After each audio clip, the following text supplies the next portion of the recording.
Welcome back to my channel বন্ধুরা। কালকে সারপ্রাইজটা কেমন দিলাম? আশা করি আপনারা সবাই ওই তো ভালো তুমি যখন আছেন। রুটি করছিলে তখন তোমাকে পিছন আজকের থেকে এই জড়িয়ে ধরলাম। ভিডিওতে যাদের কন্টেন্ট আমি ইউজ ভালো লাগালো? করছি ওটা আমার তাদেরকে যমজ বোন ছিল, জানাই কালকেই এসেছে। অসংখ্য ভালোবাসা ও কৃতজ্ঞতা জানিয়ে আমি ভিডিওটি শুরু করছি। আমি কে জানো? না না বাপ না, তোমার মার এক্স বয়ফ্রেন্ড। আমি কালো বলে তোমার মা আমারে বিয়ে করেনি, তোমার বাবারে বিয়ে করেছে।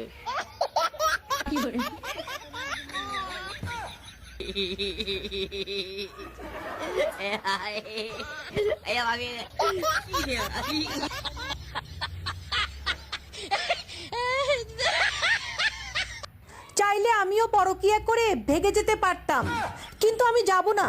কারণ আমি যদি চলে যাই, ওই শয়তান বেটার সংসারে তো আরেক মহিলা আসবে। ওই মহিলা কি পারবে আমার মতো ধৈর্য ধরে সংসারটা করতে? শুধু শুধু আরেক মহিলারে ফাঁসায় লাভ আছে? আমার তো আবার অনেক মায়া, নইলে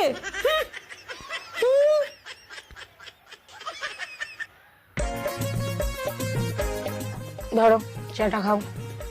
বাবা গন্ডগোলের পরে তুমি জন্য চা নিয়ে এসছো? সরি গো, তোমার সঙ্গে এরকম করা আমার উচিত হয়নি। আমি মাথা গরম হয়ে গেছিল, বলে ফেলেছি। আচ্ছা চাটা খেতে হবে না? না আমি তুমি করে নিয়ে এসো, আমি খাই না চাটা। না না না, আমি খেতে হবে না। আমি খাই, তুমি আরে করে নিয়ে- ঠান্ডা হয়ে গেছে, চাটা আচ্ছা গরম করে নিয়ে- আমি ঠান্ডাই খেয়ে নেবো। তুমি কষ্ট করে গরম করতে হবে না, ছাড়ো তুমি কষ্ট আরে চাটা বিষ মিশানো আছে।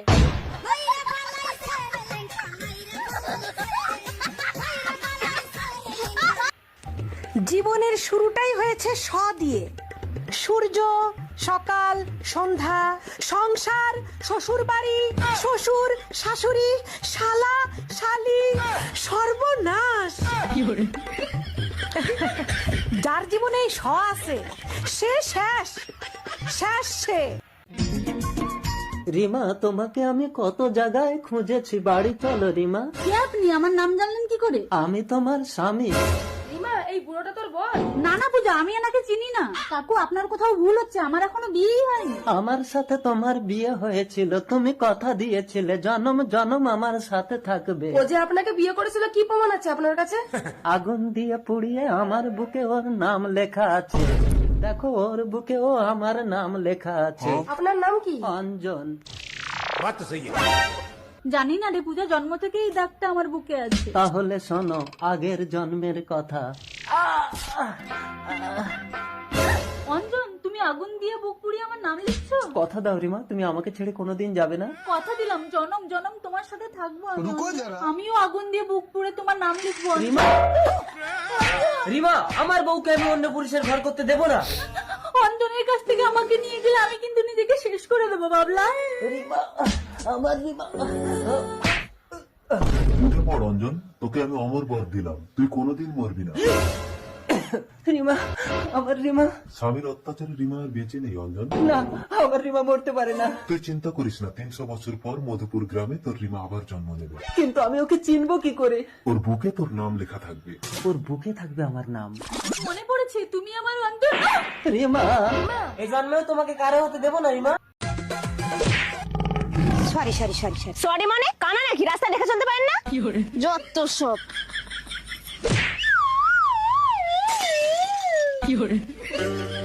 Sorry madam, sorry. It's okay, কোনো ব্যাপার না। এই মেয়ে, এই দাঁড়া। কি হয়েছে? এইদিকে শোনো।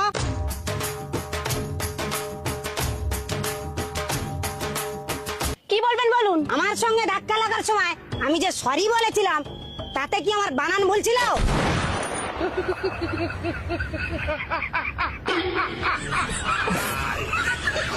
আপনার বয়স কত? আমার বয়স এই মাসটা গেলে 16 হবে। ইয়ার কি হচ্ছে আমার সাথে? আপনার বয়স 16? বিশ্বাস করার হলে করুন, আমি আবার আমার বয়স বাড়াতে পারবো না। আমার বয়স 16 মানেই 16। আচ্ছা ঠিক আছে, যান। দাদু, ওটা আপনার কি হয়? ওটা তো আমার নাত বউ। দেখলেন কেমন মিথ্যে বয়স বলে চলে গেল।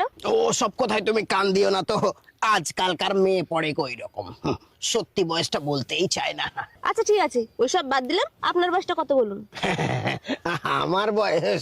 আমার বয়স তো এই সপ্তাহটা গেলে 18 হবে।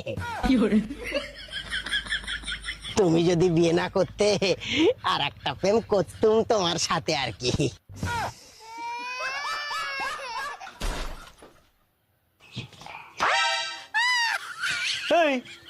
সেইখান থেকে মেয়ে কোলে করে নিয়ে বসে বসে মোবাইল টিপছো, তা বলি রান্না বান্নাটা করবে কখন? কি রান্না? কিসের রান্না? আমি কি তোর বাবা চাকর তুই তোকে রান্না করে করে খাওয়াবো?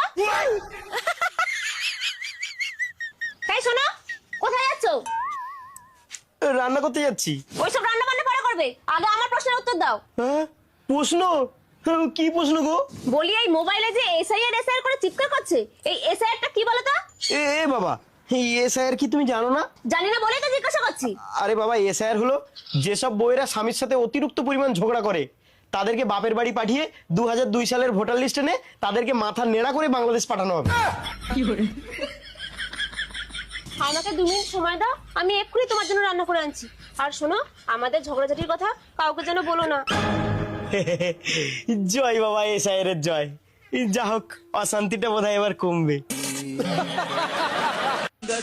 सुदामा को कितना दिया कुछ चावल के दान पर, एक सुदामा फिर आया है, ईश्वर तू कल्याण।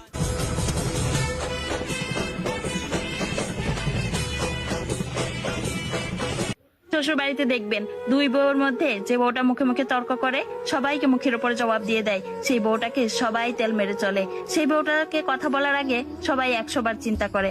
আর যে বউটা মুখ বুজে সবকিছু সহ্য করে, সবকিছু মেনে নেয়, ঝামেলা হবে বলে নিজের সাথে করা অন্যায়ের প্রতিবাদটা পর্যন্ত করে না, দিন শেষে সেই বউটাই দোষী হয় আর সবার কাছে খারাপ হয়। সত্যি।